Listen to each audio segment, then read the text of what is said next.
चालाकी से और दिमाग से कुछ होना होता सर, चौसर का खेल जो है ना वो दुर्योधन ने जीता था और पूरी जिंदगी चालाकी की थी, चालाकी की पराकाष्ठा थी, है ना।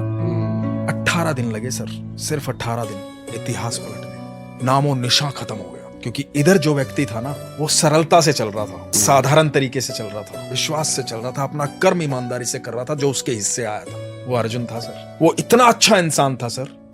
आप देखो भगवान ने बहुत कुछ सिखाया सर। आप देखो मैं हर चीज को जोड़ के देखता हूँ, वो 125 साल जो ठाकुर जी रहे हैं ना धरती पर, वो 125 साल बहुत महत्वपूर्ण है सर। कि अर्जुन युद्ध भूमि में खड़ा है, पहला दिन है, भगवान को बोलता है कि प्रभु, तब तक तो जानता ही नहीं था ये भगवान है, तब तक तो एक मित्र के तौर पे जानता था।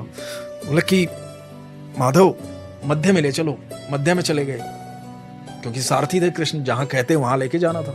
मध्य में चले गए, बोले कि मैं देखना चाहता हूँ कौन कौन युद्ध करने आया। तो सामने देखा पितामह भीष्म खड़े हैं, गुरु द्रोण खड़े हैं, दुर्योधन खड़ा है, कर्ण खड़ा है, महारथी खड़े हैं। उस समय के भारत के सबसे बड़े महारथी उसमें सब इसके विपक्ष थे, ये सब मेरे खिलाफ हैं प्रभु माधव। और ठाकुर ने कहा था पर मैं तुम्हारे साथ हूं पार्थ। तो ये चाहे दुनिया पूरी खिलाफ हो, पार्थ के साथ कृष्ण थे। तो अब ये देखो कि अर्जुन क्या कह रहा है, बड़ी महत्वपूर्ण बात है।